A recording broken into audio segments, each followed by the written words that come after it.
ನೀವು ಮಾತಾಡಿ ಚನ್ನಬಸಪ್ಪ ಅವರೇ ಮಾತಾಡಿ ಇಲ್ಲ ಬೇಗ ಕೊಡ್ತಾನೆ ಈಗ ಮಾತಾಡಿ ಆಯ್ತು ಸ್ಟಾರ್ಟ್ ಮಾಡಿ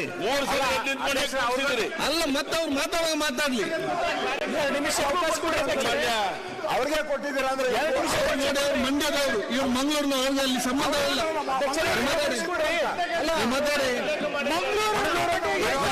ನಾಯಕರಿಗೆ ಇದು ಅವಕಾಶ ಕೊಡಿ 2 ನಿಮಿಷ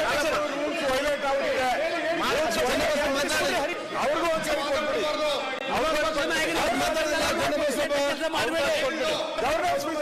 ಮಾತಾಡಿಲ್ಲ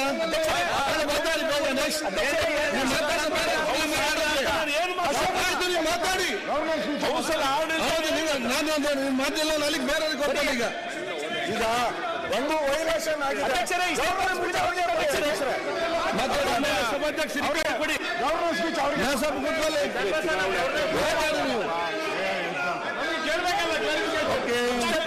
ಚನ್ನಬಸಪ್ಪ ಸನ್ಮಾನ್ಯ ಅಧ್ಯಕ್ಷರೇ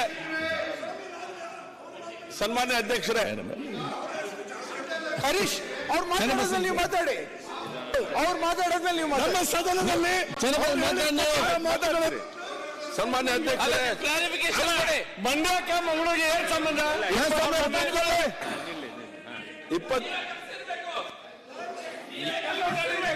ನಮಗೆ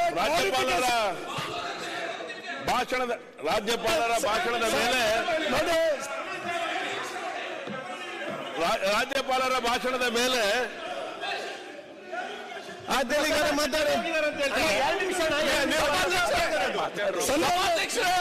ನಿಮ್ಮ ಜಿಲ್ಲೆಯಿಂದ ಅಧ್ಯಕ್ಷರೇ ಇಷ್ಟೊತ್ತನ ಮುಗಿದ ಹೋಗ್ತಿತ್ತಲ್ಲ ಅಧ್ಯಕ್ಷರೇ ಈಗ ನೀವು ಮಾತಾಡಿ ಇದ್ದಲ್ಲಿ ಚರ್ಚೆ ಮಾಡಿದ ಅವಕಾಶ ಇಲ್ಲ ಮಾತಾಡಿ ನೀವು ಮಂಗಳೂರು ಸ್ಪೀಚ್ ಅಲ್ಲಿ ಮಾತಾಡಿದಾಗ ಅಲ್ಲಿ ಕ್ಲಾರಿಫಿಕೇಶನ್ ಉತ್ತರ ಇಲ್ಲ ಕ್ಲಾರಿಫಿಕೇಶನ್ ಪ್ರಶ್ನೆ ಇಲ್ಲ ನೀವು ಮಾತಾಡಿ ಈಗ ಅಲ್ಲ ಒಂದು ನಿಮಿಷ ರಾಜ್ಯಪಾಲರ ಭಾಷಣದ ಮೇಲೆ ನೀವು ಮಾತಾಡಿ ನೋಡಿ ನೀವು ಮಾತಾಡಿ ನಿಮ್ಗೆ ಮಾತಾಡಿ ನೀವು ರಾಜ್ಯಪಾಲರ ಭಾಷಣದ ಮೇಲೆ ಮಾತಾಡ್ಲಿಕ್ಕೆ ಅವಕಾಶ ಕೊಟ್ಟಂತ ಮಾನ್ಯ ಅಧ್ಯಕ್ಷರಿಗೆ ಧನ್ಯವಾದಗಳನ್ನು ಸಮರ್ಪಣೆ ಮಾಡ್ತೇನೆ. ಮಾನ್ಯ ಸಭಾಧ್ಯಕ್ಷರೇ ಮಾತಾಡ್ತೇನೆ. ಹರೀಶ್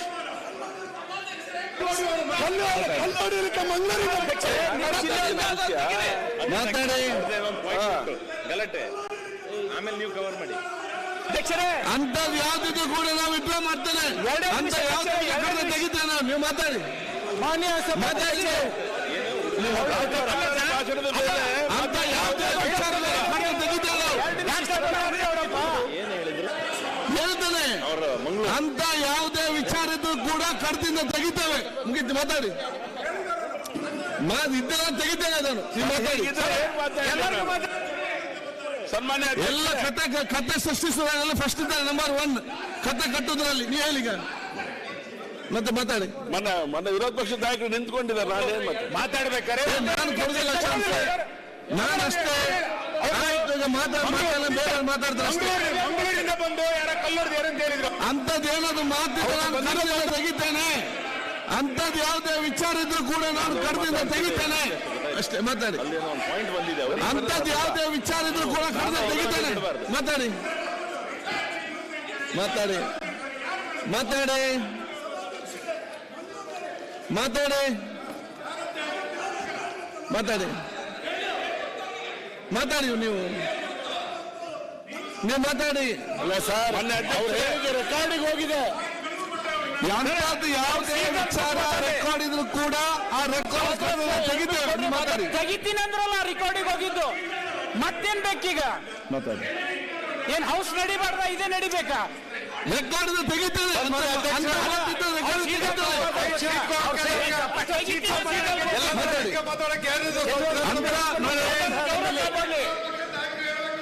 ಅಂತ ಯಾವುದೇ ಮಾತನಾಡಿದ್ದಲ್ಲಿ ಅದನ್ನು ತೆಗಿತಾನೆ ಮಾತಾಡಿ ಸನ್ಮಾನ್ಯ ಅಧ್ಯಕ್ಷರೇ ನರೇಂದ್ರ ಸ್ವಾಮಿ ಸೀಟಲ್ಲಿ ಕೂತ್ ಮಾತಾಡ್ಬೇಕು ಬೇಡ ಹೇಳ್ಬೇಕಲ್ಲಿ ಮಾತಾಡುವ ಯಾರು ಮಂಡ್ಯದವರು ಮಂಗಳೂರು ಅಂತ ಹೇಳಿದ್ರಿ ನರೇಂದ್ರ ಸ್ವಾಮಿ ನರೇಂದ್ರ ಸ್ವಾಮಿ ಕೂತ್ಕೊಳ್ಳಿ ಚನ್ನಬಸಪ್ಪ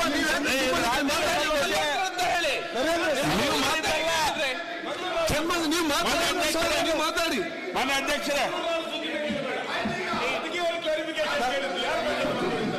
ನೀವು ಮಾತಾಡಿ ಇವ್ರೆ, ನಾವು ಮಾತಾಡೋದು ಕೇಳಿಸ್ಕೊಳ್ಳೋದು ಅವ್ರು ನಿಲ್ಲಿಸ್ತಾರೆ. ನೀವು ಮಾತಾಡಿ ಸನ್ಮಾನ್ಯ,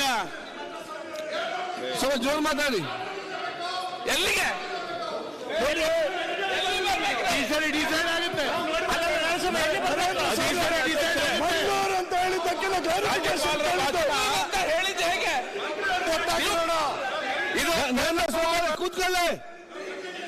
ನೀವು ಆಡೋದು ಪಕ್ಷ ಏನ್ ಮಾತಾಡ್ತೀರಿ? ನೀವು ಕೂತ್ಕೊಳ್ಳಿ, ಅವ್ರು ಮಾತಾಡ್ತಾರೆ, ನೀವು ಮಾತಾಡಿ. ಅಲ್ಲಿ ಸುಮ್ಮನೆ ಮಾತಾಡಿ. ರಾಜ್ಯಪಾಲರ ಭಾಷಣದ ಮೇಲೆ ಮಾತನಾಡಲಿಕ್ಕೆ ಹೇಳಿದ್ದೀರಾ. ನಿಮಗೆ ಅಭಿನಂದನೆಗಳನ್ನು ಧನ್ಯವಾದಗಳನ್ನು ಸಮರ್ಪಣೆ ಮಾಡ್ತೇನೆ. ರಾಜ್ಯಪಾಲರ ಭಾಷಣದಲ್ಲಿ ಹೋದ ಬಾರಿ ಬೇಗ ಮುಗಿಸಿ. ಕಾಂಗ್ರೆಸ್ಸಿನ ನೇತೃತ್ವದ ಈ ಒಂದು ಅಧಿವೇಶನ ಆರಂಭದಲ್ಲಿ ನೀವು ಚರ್ಚೆ ಮಾಡಿ. ರಾಜ್ಯಪಾಲರ ಭಾಷಣವನ್ನು ಮಾಡಿಸುವಂತ ಸಂಪ್ರದಾಯ ಆಗಿದೆ. ಅಜೆಂಡಾ ಪ್ರಕಾರ ಇವತ್ತು ಆಯ್ತು, ಮಾತಾಡಿ. ಟೈಮ್ ವೇಸ್ಟ್ ಯಾಕೆ ಮಾಡ್ತೀವಿ? ಮಾತಾಡಲಿ ಅವ್ರು ಒಂದು ನಿಮಿಷ. ಆಯ್ತು, ಒಂದು 8 ದಿವಸ ಅಲ್ಲ, ಜಾಸ್ತಿ ಹೊತ್ತೇನಿಲ್ಲ, ಕಷ್ಟ ಆಗ್ತದೆ ಸುಧಾರಿಸುವ. ಮಾತಾಡಿ ಚನ್ನಬಸಪ್ಪ ಅವರೇ. 2023ರಲ್ಲಿ ರಾಜ್ಯಪಾಲರಿಂದ ಹೇಗೆ ಸುಳ್ಳನ್ನು ಹೇಳಿಸುವಂತ ಕೆಲಸವನ್ನು ಮಾಡ್ತೋ ಕಾಂಗ್ರೆಸ್ಸಿನ ಸರ್ಕಾರ, 2024ರಲ್ಲೂ ಕೂಡ ಅದೇ ರೀತಿಯ ಸುಳ್ಳಿನ ಸರಮಾಲೆಯನ್ನು ಹೇಳುವಂತ ಕೆಲಸವನ್ನ ಮಾಡಿಸಿದೆ. ಒಂದ್ ಕಡೆ ರಾಜ್ಯಕ್ಕೆ ಅಪಮಾನ ಮಾಡುವಂತ ರೀತಿಯೊಳಗಡೆ ಈ ಕಾರ್ಯ ನಡೆದಿದೆ ಅಂತ ಹೇಳಿ ನನ್ನ ಭಾವನೆ. ಮಾನ್ಯ ಅಧ್ಯಕ್ಷರೇ, ಯಾಕೆ ಈ ಸಂಗತಿ ಹೇಳ್ತಾ ಇದ್ದೀನಿ ಅಂತ ಹೇಳಿದ್ರೆ, 23ರಲ್ಲಿ ಯಾವ ಸಂಗತಿಗಳನ್ನು ಹೇಳಿದ್ರು, 5 ಸಂಗತಿಗಳನ್ನು ಮಾತ್ರ ಪದೇ ಪದೇ ಉಲ್ಲೇಖ ಮಾಡೋದ್ರ ಜೊತೆಗೆ ಉಳಿದಂತ 16 ಸಂಗತಿಗಳನ್ನು ಮರೆಮಾಚುವಂತ ಕೆಲಸವನ್ನ ಮಾಡಿದ್ದಾರೆ. ಓಕೆ, 5 ಸಂಗತಿಗಳು, 5 ಯೋಜನೆಗಳ ಬಗ್ಗೆ ಸಿಕ್ಕಾಪಟ್ಟೆ ಮಾತಾಡ್ತಾ ಇದ್ದಾರೆ. ಇನ್ನು 16 ಸಂಗತಿಗಳ ಬಗ್ಗೆ ಮೌನ ವಹಿಸಿರುವಂತ ರಾಜ್ಯಪಾಲರ ಭಾಷಣ. ರಾಜ್ಯಪಾಲರು ಹೋದ ಬಾರಿ ಹೇಳಿದ್ರು, ಸರ್ವಧರ್ಮ ಸಮಭಾವದ ಬಗ್ಗೆ ಮಾಡ್ತಾ ಇದ್ದೇವೆ ಅಂತ ಮಾತನ್ನು ಉಲ್ಲೇಖ ಮಾಡಿದ್ರು.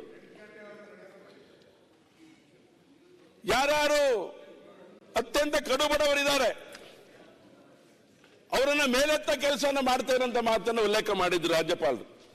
ನನ್ನ ಸರ್ಕಾರ ಹೀಗೆ ಮಾಡ್ತಾ ಇದ್ದೇನೆ ಅಂತ ಮಾತನ್ನು ಉಲ್ಲೇಖ ಮಾಡಿದ್ರು. ಆದ್ರೆ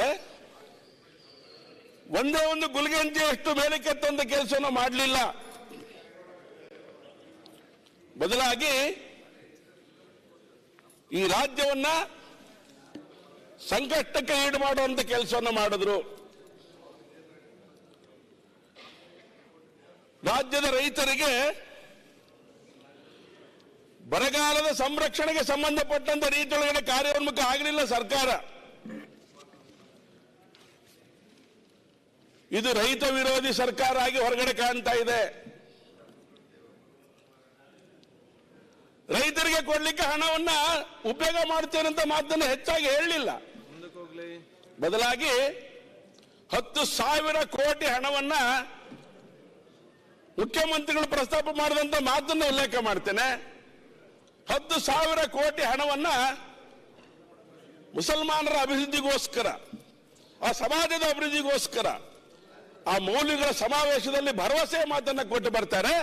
ರೈತದಾತನಿಗೆ ಅನ್ಯಾಯವನ್ನು ಮಾಡೋದ್ರ ಜೊತೆಗೆ 2,000 ರೂಪಾಯಿ ಭಿಕ್ಷೆ ಕೊಡುವಂತ ಕೆಲಸವನ್ನ ಮಾಡ್ತಾ ಇದೆ. ಇದು ರಾಜ್ಯ ಸರ್ಕಾರದ ರೈತ ಪರವಾದಂತ ಯೋಜನೆ. ಯಾವುದೇ ಇಲಾಖೆಗೆ ಹಣ ಬಿಡುಗಡೆ ಮಾಡುವಂತ ಕೆಲಸವನ್ನು ಮಾಡಲಿಲ್ಲ ನಮ್ಮ ರಾಜ್ಯ ಸರ್ಕಾರ. ಅಭಿವೃದ್ಧಿ ಹೀನವಾಗಿರುವಂತ ಸರ್ಕಾರ ಯಾವ್ದಾರು ಈ ದೇಶದಲ್ಲಿ ಇದ್ರೆ ಅದು ಕಾಂಗ್ರೆಸ್ಸಿನ ನೇತೃತ್ವದ ಈ ಕಾಂಗ್ರೆಸ್ಸಿನ ಸರ್ಕಾರ, ಕರ್ನಾಟಕದ ಸರ್ಕಾರ. ಅಭಿವೃದ್ಧಿ ವಿರೋಧಿ ಸರ್ಕಾರವಾಗಿ ಇವತ್ತು ದಿವಸ ನಡ್ಕೊಳ್ತಾ ಇದೆ. ಈ ಹಿಂದಿನ ಸರ್ಕಾರ, ಭಾರತೀಯ ಜನತಾ ಪಾರ್ಟಿ ಸರ್ಕಾರ ಇದ್ದಂತ ಸಂದರ್ಭದಲ್ಲಿ ಯಾವ್ಯಾವ ಅಭಿವೃದ್ಧಿ ಕೆಲಸಗಳನ್ನ ಮಾಡಿತ್ತು, ಯಾವ್ಯಾವ ಎಷ್ಟೆಷ್ಟು ಕೋಟಿ ಹಣವನ್ನ ಮೀಸಲಾಗಿಟ್ಟಿತ್ತು, ಸರ್ಕಾರ ಬಂದ ಕೆಲವೇ ಗಂಟೆಗಳಲ್ಲಿ ಎಲ್ಲವನ್ನು ಕೂಡ ತಡೆ ಹಿಡಿಯುವಂತ ಕೆಲಸವನ್ನ ಮಾಡ್ತಲ್ಲ ಈ ಸರ್ಕಾರ. ಇದು ಅಭಿವೃದ್ಧಿ ಪರವಾದಂತ ಸರ್ಕಾರ ಅಂತ ಕರಿಬೇಕಾ? ರಾಜ್ಯಪಾಲರು ಇದಕ್ಕೆ ಎಲ್ಲ ಒಂದ್ ಕಡೆಗೆ ನನಗೆ ಅನಿಸ್ತಾ ಇರುವಂತದ್ದು ಮಾನ್ಯ ಅಧ್ಯಕ್ಷರೇ, ರಾಜ್ಯಪಾಲರು ಮಾತನಾಡಿ ಹೋಗ್ಬಿಟ್ಟಿದ್ದಾರೆ. ಆದ್ರೆ ಆ ಮಾತು ಸತ್ಯನೋ ಸುಳ್ಳು ಅಂತ ಗೊತ್ತಾಗುವಂಥದ್ದು ಈ ಚರ್ಚೆನಲ್ಲಿ ಎಲ್ಲ ಒಂದ್ ಕಡೆ ಅವರು ಭಾಗವಹಿಸಿದ್ರೆ ಒಳ್ಳೇದಾಗ್ತಿತ್ತೇನೋ ಅಂತ ನನ್ನ ಭಾವನೆ. ಅವ್ರು ಇರೋಂಥದ್ದು ಒಳ್ಳೇದು ಅಂತ ಅನಿಸ್ಬಿಡುತ್ತೆ ನಮಗೆ. ಯಾಕಂದ್ರೆ ಮುಂದಿನ ಬಾರಿ ಅವರೇ ಬಜೆಟ್ನ ಮುಂಚಿತವಾಗಿ ದಿನಗಳ ಅಧಿವೇಶನದಲ್ಲಿ ಅವ್ರು ಮಾತಾಡಬೇಕಾಗತ್ತೆ. ಆ ಸಂದರ್ಭದಲ್ಲಿ ಅವ್ರು ಆತ್ಮಾವಲೋಕನ ಮಾಡ್ಕೊಳ್ಬೇಕಾಗತ್ತೆ ಮಾನ್ಯ ರಾಜ್ಯಪಾಲರು. ಆ ಕಾರಣಕ್ಕೋಸ್ಕರ ಈ ಸಂಗತಿ ನಾನು ಉಲ್ಲೇಖ ಮಾಡ್ತಾ ಇದ್ದೇನೆ. ಎಷ್ಟು ಬಾರಿ ಸುಳ್ಳನ್ನು ಹೇಳಿಸ್ಬೋದು ಒಂದು ಸರ್ಕಾರ, ಪದೇ ಪದೇ ಸುಳ್ಳು ಹೇಳಿಸ್ಲಿಕ್ಕೆ ಆಗೋದಿಲ್ಲ. ಹಾಗಂತ ರಾಜ್ಯಪಾಲರು ಕೂಡ ಇದ್ರ ಬಗ್ಗೆ ಗಂಭೀರವಾಗಿ ಯೋಚನೆ ಮಾಡುವಂತ ಪರಿಸ್ಥಿತಿ ಈ ರಾಜ್ಯದಲ್ಲಿ ನಿರ್ಮಾಣ ಆಗ್ತಾ ಇದೆ. ರಾಜ್ಯಪಾಲ ಇದನ್ನು ಗಂಭೀರವಾಗಿ ಗಮನಿಸಬೇಕಾಗತ್ತೆ. ಹಾಗಾಗಿ ಅವರು ಕೂಡ ಅವಲೋಕನ ಮಾಡಬೇಕಾಗತ್ತೆ. ಹೋದ ಬಾರಿ ನಾನು ಈ ಮಾತುಗಳನ್ನು ಮಾತಾಡಿದ್ದೆ, ನನ್ನ ಸರ್ಕಾರ ಹೇಗೆ ಮಾಡುತ್ತಿದೆ ಅಂತ ಹೇಳಿ. ಈ ಬಾರಿ ಮಾಡಿದೆಯೋ ಇಲ್ಲೋ ಅಂತ ನೋಡ್ಬೇಕಾಗಿರುವಂತ ಸಂಗತಿ ಬಹಳ ಪ್ರಮುಖವಾಗಿ ಗಮನಿಸಬೇಕಾಗಿರುವಂತ ರಾಜ್ಯಪಾಲರನ್ನು ಜವಾಬ್ದಾರಿಯುತವಾದಂತ ಕರ್ತವ್ಯ ಅನ್ನೋ ಮಾತನ್ನು ಉಲ್ಲೇಖ ಮಾಡ್ತಾ ಇದ್ದಾರೆ. ಇದ್ರ ಜೊತೆ ಇನ್ನೊಂದು ಸಂಗತಿ, ಟೆಂಡರ್ ಕರೆದು ವರ್ಕ್ ಎಲ್ಲ ಕೊಟ್ಟಿದ್ದಾರೆ, ಕೆಲಸ ಮಾಡಿಕೊಡುದು ಅಂತ ಆದೇಶವನ್ನು ಕೊಡ್ತಾರೆ. ನಾಗರಿಕರ ಪರವಾದಂತ ಕಾಮಗಾರಿಗಳು ತಾನೇ ಅದು, ಆ ಕೆಲಸವನ್ನು ಮಾಡಬೇಕಲ್ಲ. ಹೋದ ಬಾರಿ ಸರ್ಕಾರ ಸಿಕ್ಕಾಪಟ್ಟ ಸಾಲವನ್ನು ಹೊರಿಸಿ ಬಿಟ್ಟೋಗ್ಬಿಟ್ಟಿದೆ. ಅದಕ್ಕಿಂತ ಮುಂಚೆ ಇದ್ದಾಗಲೂ ಇದೇ ಪರಿಸ್ಥಿತಿ ಅಲ್ವಾ? ಒಂದು ವ್ಯವಸ್ಥೆ ಭಾಗ್ಯಗಳು ತಾನೇ ಇದು. ಹೋದ ಬಾರಿ ಸರ್, ಈ ಬಾರಿ ಕಾಂಗ್ರೆಸ್ ಇದೆ, ಮುಂದಿನ ಬಾರಿ ಭಾರತೀಯ ಜನತಾ ಪಾರ್ಟಿ ಬರುತ್ತೆ. ನೀವು ಮಾಡಿರೋದನ್ನೆಲ್ಲ ತೊಳಿಬೇಕು ತಾನೇ ನಾವು. ಸೊ ಹಾಗಾಗಿ ಈ ರೀತಿಯ ಒಂದು ವರ್ತನೆ ಏನಿದೆ ಇದನ್ನ ಯಾವುದೇ ಕಾರಣಕ್ಕೂ ಒಪ್ಕೊಳ್ಳಿಕ್ಕೆ ಸಾಧ್ಯ ಇಲ್ಲ. ದಯಮಾಡಿ ಇದನ್ನು ಬದಲಾವಣೆ ಮಾಡಿಕೊಂಡು ಆ ಆದೇಶವನ್ನು ಹಿಂದಕ್ಕೆ ತಗೊಳ್ಬೇಕಾಗತ್ತೆ.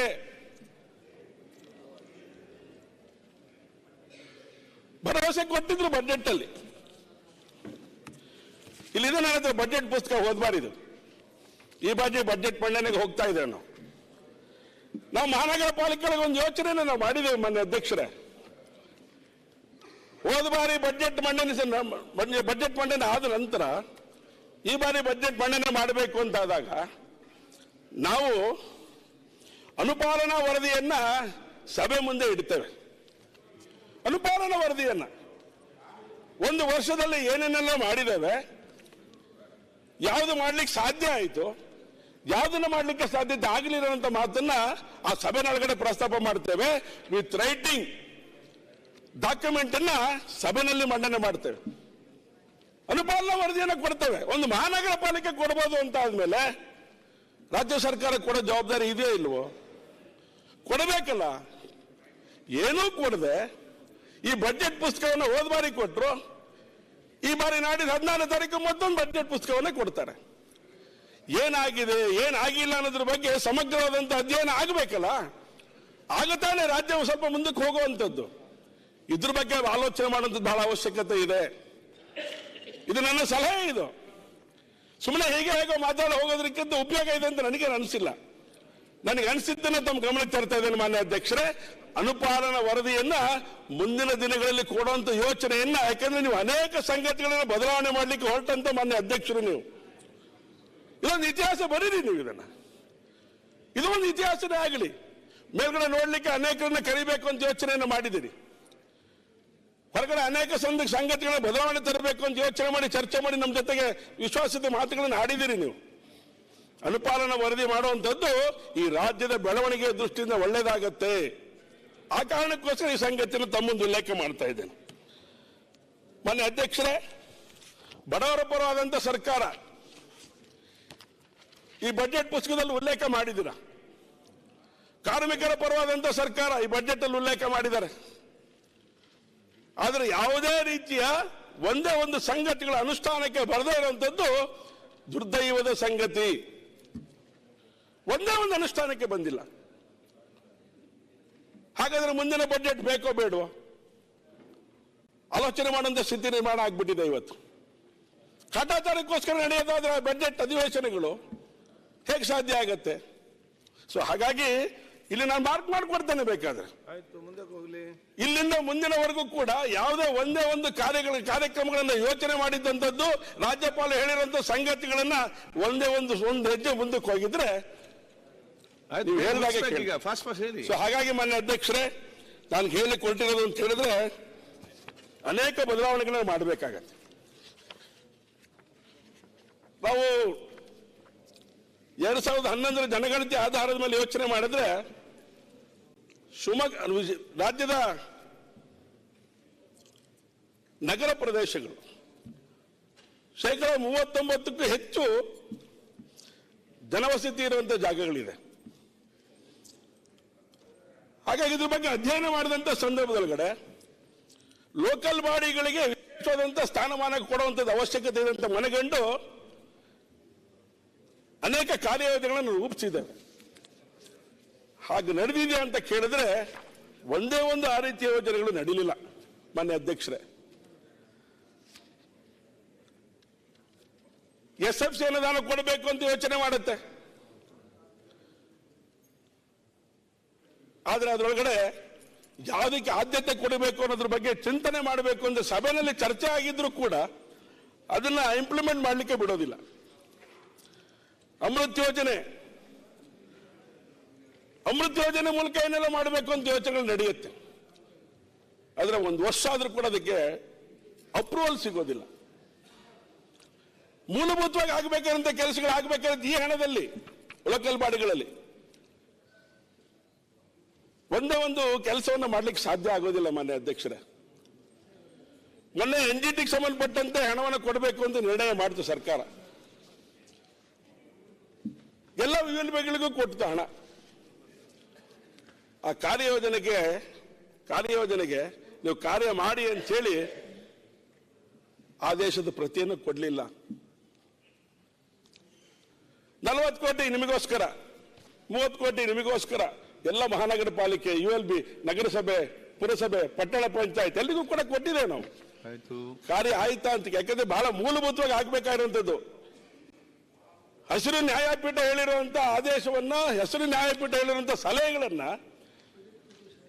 ಬಜೆಟ್ ಅಲ್ಲಿ ಘೋಷಣೆ ಆಗಿದ್ರು ಕೂಡ, ಹಣ ಕೊಡಬೇಕು ಅಂತ ಮೀಸಲಾಗಿದ್ರು ಕೂಡ ಅದನ್ನು ಇಂಪ್ಲಿಮೆಂಟ್ ಮಾಡೋದ್ರೊಳಗೆ ವಿಫಲತೆ ಆಗಿರುವಂತ ಸರ್ಕಾರವನ್ನ ನಾವು ಅಭಿವೃದ್ಧಿ ಪರವಾದಂತ ಸರ್ಕಾರ ಅಂತ ಕರಿಬೇಕಾ? ಕರೀಲಿಕ್ಕೆ ಸಾಧ್ಯತೆ ಇದೆಯಾ? ಸೊ ಹೀಗೆ ಅನೇಕ ಸಂಗತಿಗಳನ್ನು ಯೋಚನೆ ಮಾಡ್ತಾ ಹೋದಾಗ ಬಹಳ ನೋವಿನ ಸಂಗತಿ ಅಂತ ಹೇಳಿದ್ರೆ, ಇದೆಲ್ಲದನ್ನು ಮಾಡ್ಲಿಕ್ಕೆ ಮೂಲಭೂತವಾಗಿ ಬೇಕಾಗಿರುವಂತದ್ದು ಹಣ ಅಷ್ಟೇ ಅಲ್ಲ. ಹಣ ಕೊಟ್ಟಿದ್ದೀರಿ, ಆ ಕೆಲಸ ಮಾಡ್ಲಿಕ್ಕೆ ಅಲ್ಲಿ ಜನನೇ ಇಲ್ಲ. ಯಾವ ULBಗಳಲ್ಲಿ ಜನ ಇದ್ದಾರೆ ಇವತ್ತು? ಸಿಬ್ಬಂದಿಗಳೇ ಇಲ್ಲ. ಸಿಬ್ಬಂದಿಗಳನ್ನು ಕೊಡಿ ಅಂತೇಳಿ ಭಿಕ್ಷೆ ಪಡೆದಂಗೆ ಬೇಡಿದ್ರು ಕೂಡ ಇವತ್ತು ಸಿಬ್ಬಂದಿಗಳನ್ನು ಜೋಡಿಸೋದ್ರೊಳಗೆ ವಿಫಲತೆ ಆಗಿದೆ ಅಂತ ಹೇಳಿದ್ರೆ ಇದು ಯಾವ ಸರ್ಕಾರ ಅಂತ ಕರಿಬೇಕು? ಜನಪರವಾದಂತ ಸರ್ಕಾರ ಅಂತ ಕರೀಲಿಕ್ಕೆ ಸಾಧ್ಯನಾ ಮಾನ್ಯ ಅಧ್ಯಕ್ಷರೇ? ಹಾಗಾಗಿ ಇದಕ್ಕೆ ಪರಿಹಾರ ಅಂತ ಹೇಳಿದ್ರೆ ಇಲ್ಲ ಯಾವುದೋ ಒಂದು ಬೇರೆ ಬೇರೆ ರೀತಿಯ ಲಾಭಿಗಳಿಗೆ ಸರ್ಕಾರ ಸಿಕ್ಕಾಕೊಂಡಿದೆ ಅಂತ ನಾನು ಅನ್ಕೊಂಡಿದ್ದೇನೆ. ಸ್ವತಃ ಅನುಭವಿಸಿದ್ದೇನೆ ಶಿವಮೊಗ್ಗ ಮಹಾನಗರ ಪಾಲಿಕೆ ಒಳಗಡೆ. ನಾನು ಬೇರೆಯವ್ರ ಮೂಲಕ ಕಾರ್ಯವನ್ನು ಮಾಡಿಸ್ತೇವೆ, ಬೇರೆ ಬೇರೆ ಸಂಸ್ಥೆಗಳ ಮೂಲಕ. ಆದ್ರೆ ನೇರವಾಗಿ ಜನ ತಗೊಂಡು ಕೆಲಸಗಳನ್ನು ಮಾಡಿಸ್ಬೋದು ಅಂತ ಆದ್ರೆ ಅಷ್ಟು ಹಣ ನಮಗೆ ಉಳಿಯುತ್ತೆ, ಆ ಸರ್ವಿಸ್ ಚಾರ್ಜೇ ಉಳಿಯುತ್ತೆ ನಮಗೆ. ಅದನ್ನು ಮಾಡಿ ಅಂತ ಹೇಳಿದ್ರೆ ಎಲ್ಲೋ ಒಂದ್ ಕಡೆಗೆ ಇನ್ನೂ ಕೂಡ ಮೀನಾಮೇಷ ಎಣಿಸುತ್ತೆ ಅಂತ ಹೇಳಿದ್ರೆ ಹಂಗಾದ್ರೆ ಯಾವ ಲಾಭಿ ಅದು ಅಂತ ಯೋಚನೆ ಮಾಡುವಂತ ಅವಶ್ಯಕತೆ ಇದೆ ಅಧ್ಯಕ್ಷರೇ. ಸಾವಿರಾರು ಜನ ಕೆಲಸ ಮಾಡ್ತಾ ಇದ್ದಾರೆ. ಅದು ನೆಕ್ಸ್ಟ್. ಸೊ ಹಾಗಾಗಿ ಆ ರೀತಿಯ ಜನ ಯಾರು ಬೇಕು, ಸಿಬ್ಬಂದಿಗಳ ಕೊರತೆ ಇದ್ರೆ ಯಾವುದೇ ಕೆಲಸಗಳನ್ನು ಮಾಡ್ಲಿಕ್ಕೆ ಸಾಧ್ಯ ಇಲ್ಲ, ಯಾವುದೇ ಆಡಳಿತ ವ್ಯವಸ್ಥೆ ಸುಧಾರಣೆ ಆಗ್ಲಿಕ್ಕೆ ಸಾಧ್ಯ ಆಗೋದಿಲ್ಲ ಅನ್ನೋ ಮಾತನ್ನ ಈ ಸಂದರ್ಭ ಹೇಳಲಿಕ್ಕೆ ಇಷ್ಟಪಡ್ತೇನೆ ಮಾನ್ಯ ಅಧ್ಯಕ್ಷರೇ. ಇದು ಒಂದು ಭಾಗ. ಇದು ಜೊತೆಗೆ ಚರ್ಚೆ ಮಾಡ್ತಾ ಇದ್ದೇವೆ. ಚರ್ಚೆ ಯಾವ್ಯಾವ ಹಂತಕ್ಕೆ ಹೋಯ್ತು ಅಂತ ನೀವು ನೋಡಿದಿರ.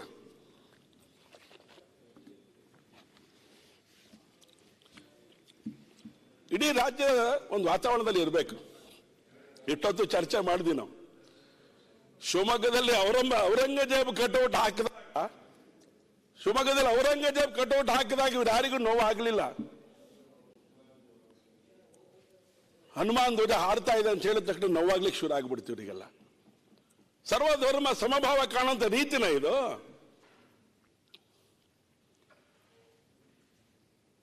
ಹಿಂದೂ ಸಮಾಜದ ಮೇಲೆ ದೌರ್ಜನ್ಯ ನಡೀತಾ ಇದೆ ಅಂತ ಹೇಳಿದ್ರೆ ನಾವೆಲ್ಲ ಕೋಮುವಾದಿಗಳ? ಯಾರ ಬಗ್ಗೆ ಯಾರು ಹೇಗೆ ಮಾತಾಡ್ತಾ ಇದ್ದಾರೆ? ಮನೆ ಅಧ್ಯಕ್ಷ ಬಹಳ ನೋವಿಂದ ಹೇಳ್ತಾ ಇದ್ದಾನೆ, ಶಿವಮೊಗ್ಗದಲ್ಲಿ ಶಾಂತಿನಗರದಲ್ಲಿ ಈ ಘಟನೆ ನಡೆದಂತ ಸಂದರ್ಭದೊಳಗಡೆ ದೇಶದ್ರೋಹಿ ಚಟುವಟಿಕೆ ಮಾಡ್ತಿರೋಂಥವ್ರು ಇದನ್ನು ಹುನ್ನಾರ ನಡೆಸಿದ್ದಾರೆ, ಇದ್ರ ಬಗ್ಗೆ ಕ್ರಮ ತಗೊಳ್ಬೇಕು ಅಂತೇಳಿ ಸನ್ಮಾನ್ಯ SP ಅವರಿಗೆ ಭೇಟಿ ಮಾಡಿದ್ವಿ. ಕ್ರಮ ತಗೊಂಡ್ರು ಯಾರ ಮೇಲೆ? ಯಾವ ಹಿಂದೂ ಮನೆಗಳನ್ನ ಹುಡುಕಿ ಹುಡುಕಿ ಹುಡುಕಿ ಹೊಡೆದ್ರು ಅವ್ರ ಮೇಲೆ ಕ್ರಮ ತಗೊಳ್ಳಿಲ್ಲ. ಯಾರು ಎಲ್ಲೆಲ್ಲ ಅವ್ರವ್ರ ಪಾಡಿಗೆ ಕೆಲಸಗಳನ್ನು ಮಾಡ್ಕೊಂಡಿದ್ರು, ಅವ್ರವ್ರ ಪಾಡಿಗೆ ಕೆಲಸ ಮಾಡ್ತಾ ಇದ್ರು ಅಂತ ಜಾಗದಿಂದ ಬಂಧನ ಮಾಡ್ಕೊಂಡು ಕರ್ಕೊಂಡ್ಬಂದು ಅವ್ರ ಮೇಲೆ ಕ್ರಮ ಹಾಕಿ ಗುಲ್ಬರ್ಗ ಜೈಲಿಗೆ ಕಳಿಸ್ತಾರೆ. ಇದು ನಮ್ಮ ವ್ಯವಸ್ಥೆ ಆಗಿದೆ. ಇದು ನಮ್ಮ ವ್ಯವಸ್ಥೆ. ಕೇಳಿದ್ವಿ ಅನ್ಯಾಯ ಅಲ್ಲ ಅಂತ ಹೇಳಿ. ನಮ್ಮ ಮನೆ ಸಚಿವರ ಹತ್ರನೂ ಕೂಡ ಮಾತಾಡಿದ್ರು, ಗೃಹ ಸಚಿವರ ಹತ್ರ. ಹೋದ ಬಾರಿ ನಾನು ಬೆಳಗಾಂ ಅಧಿವೇಶನದಲ್ಲಿ ಅನ್ಯಾಯ ನಡೀತಾ ಇದೆ ಸರ್, ನೀವು ಒಂದ್ಸರಿ ಬನ್ನಿ ಜಾಗಕ್ಕೆ ಅಂತ ಕರೆದೆ. ಬರ್ತೀನಿ ಅಂತ ಹೇಳಿದ್ರು. ಬನ್ನಿ, ಸತ್ಯ ಸಂಗತಿಯನ್ನು ದಯಮಾಡಿ ಅರ್ಥ ಮಾಡ್ಕೋಬೇಕು ಅಂತ ನಾನು ವಿನಂತಿ ಮಾಡ್ತೇನೆ. ಶಿವಮೊಗ್ಗ ಸೂಕ್ಷ್ಮವಾದಂಥ ಪ್ರದೇಶ ಸರ್, ಅದು ಶಾಂತಿ ನೆಲೆಸಬೇಕು ಅಂತೇಳಿ ತುಂಬಾ ದಿನಗಳಿಂದ ನಾವು ಪ್ರಯತ್ನ ಪಡ್ತಾನೆ ಇದ್ದೇವೆ. ಬಾಂಬ್ ತಯಾರು ಮಾಡುವಂಥವ್ರು ಅಲ್ಲೇ ವಾಸ ಮಾಡ್ತಾ ಇದ್ದಾರೆ. ಬಾಂಬ್ ತಯಾರು ಮಾಡುವಂಥವ್ರು ಇದೆಲ್ಲ ಘಟನೆ ಗೊತ್ತಿದ್ರು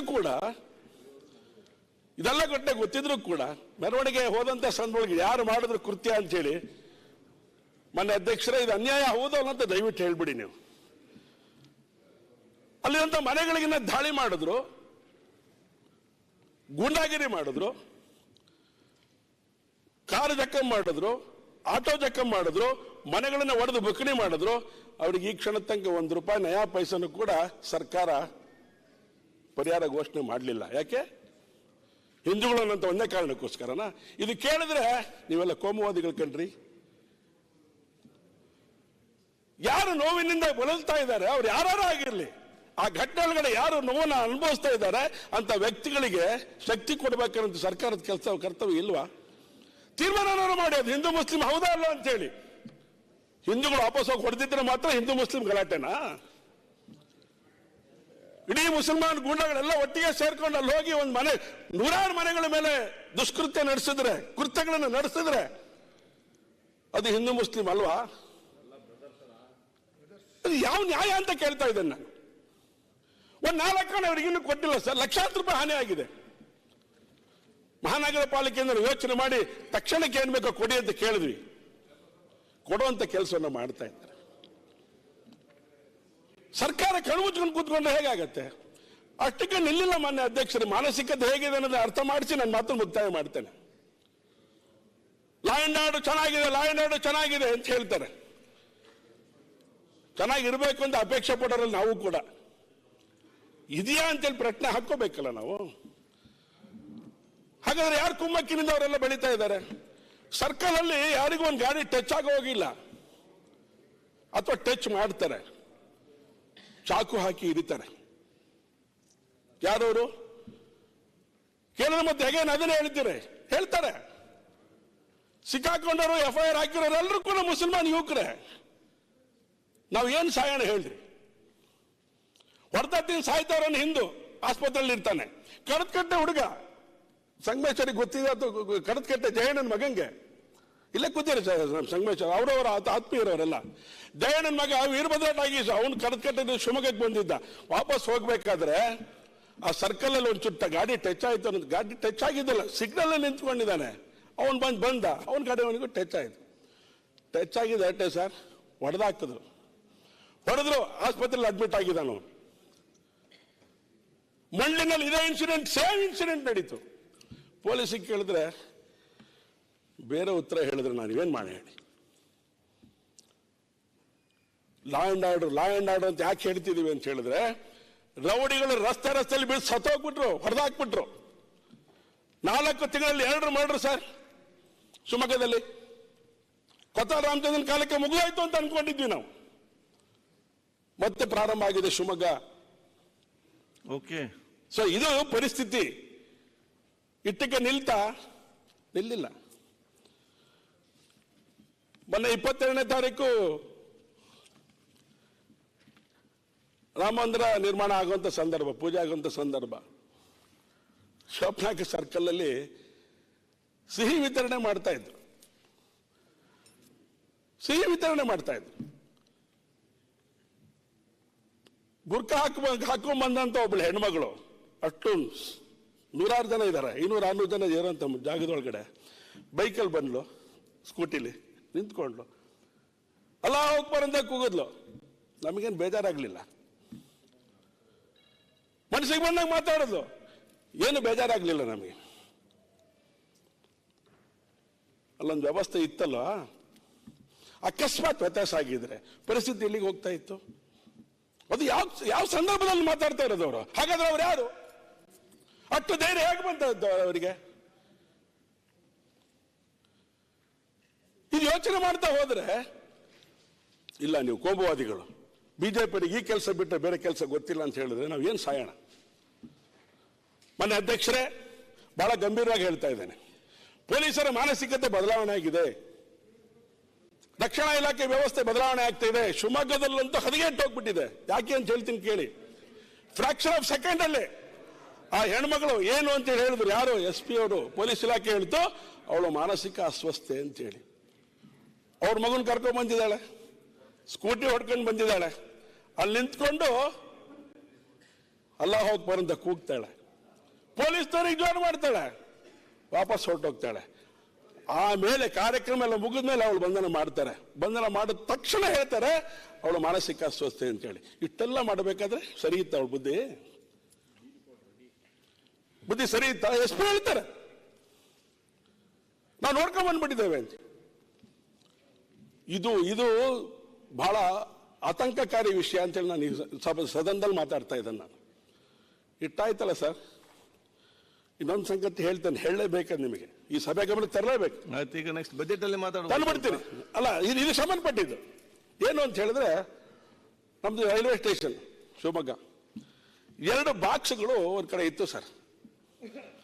ಆಟೋದವ್ರು ಬಂದು ಹೇಳಿದ್ರು, ನಾವು ಯಾವುದೋ ಒಂದು ಬಹಳಷ್ಟು ದಿನಗಳಿಂದ ಬಾಕ್ಸ್ ಇಲ್ಲಿ ಇಟ್ಟೋಗ್ಬಿಟ್ಟಿದ್ದಾರೆ, ಇದ್ರ ಬಗ್ಗೆ ಗಮನಿಸಬೇಕು ಅಂತ. ಯಾಕೆಂದ್ರೆ ಬಹಳ ಸೂಕ್ಷ್ಮ ಪ್ರದೇಶ ಅಲ್ಲೇ, ಅದನ್ನು ಚೆಕ್ ಮಾಡಬೇಕು ಅಂತೇಳಿ ತೀರ್ಮಾನ ಆಯಿತು. ಬಾಂಬ್ ಸ್ಕ್ವಾಡ್ ಅನ್ನ ಕರೆಸಲಾಯಿತು. ಬಾಂಬ್ ಸ್ಕ್ವಾಡ್ ಬಂತು ಶಿವಮೊಗ್ಗಕ್ಕೆ. ಬಾಂಬ್ ಸ್ಕ್ವಾಡ್ ಶಿವಮೊಗ್ಗಕ್ಕೆ ಬಂದಂತ ಸಂದರ್ಭದ 6ನೇ ತಾರೀಕು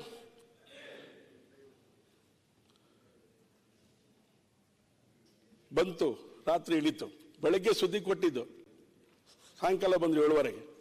ಆಯ್ತು, ಎಷ್ಟೊತ್ತಿಗೆ ಬಂದು ಸ್ವಲ್ಪ ಮಳೆ ಇತ್ತು. ಎಲ್ಲ ಆದ್ಮೇಲೆ ಮಾನ್ಯ ಅಧ್ಯಕ್ಷರೇ, ಬೆಳಗಿನ ಜಾವ 3:15 ತನಕ ಅದು ಏನು ಅಂತ ಹುಡ್ಕೋದ್ರೊಳಗಡೆ ಸ್ವಲ್ಪ ಕಷ್ಟ ಆಯ್ತು ಅವ್ರಿಗೆ. ಐಡೆಂಟಿಫಿಕೇಶನ್ ಆಗ್ತಲ್ಲ ಅದ್ರೊಳಗಡೆ ಏನಿದೆ ಅಂತ ಹೇಳಿ. ಬಾಂಬ್ ಸ್ಕ್ವಾಡಿಗೆ, ನಮಗೆಲ್ಲ. ಆದರೆ SP ಅವರು ಬೆಂಗಳೂರಿಂದ ಬರುತ್ತೆ, ಬಾಂಬ್ ಸ್ಕ್ವಾಡ್ ಬರುತ್ತೆ, ಅದು ಏನಿದೆ ಅಂತ ನೋಡೋಣ ಅಂತೇಳಿ ಹೇಳಿದ್ರು. ಬಾಂಬ್ ಸ್ಕ್ವಾಡ್ ಬಂದಾಯ್ತು, ಚೆಕ್ ಮಾಡಿದ್ರು. ನಾವು ಕೂಡ ಅಲ್ಲೇ ಇದ್ವಿ. ಇಡೀ ಊರಿಗೆ ಆತಂಕದಲ್ಲಿತ್ತು, ಏನದು ಅಂತೇಳಿ. ಕೊನೆಗೆ 3:45 ಒಂದು ಪೆಟ್ಟಿಗೆ ಓಪನ್ ಮಾಡಿದ್ರು, ಬೀಗ ಬ್ಲಾಸ್ಟ್ ಮಾಡಿ ಓಪನ್ ಮಾಡಿದ್ರು. ಸದ್ಯಕ್ಕೆ ತಕ್ಷಣಕ್ಕೇನು ಬ್ಲಾಸ್ಟ್ ಆಗಲಿಲ್ಲ, ಬೀಗ ಮಾತ್ರ ಬ್ಲಾಸ್ಟ್ ಆಯಿತು. ತೀರ್ಮಾನ ಮಾಡಿದ್ರು, ಒಳಗಡೆ ಏನೇನು ಇಟ್ಟರೂ ಸಿಗ್ತಾ ಇಲ್ಲ ನಮಗೆ. ಯಾಕೆ ಘಟನೆ ವ್ಯವಸ್ಥೆ ಇದೆ ಅಂತ ಹೇಳಿದ್ರೆ, ಅದಾದ್ಮೇಲೆ ಇನ್ನೊಂದು ಬಾಕ್ಸ್ ಆಯ್ತು.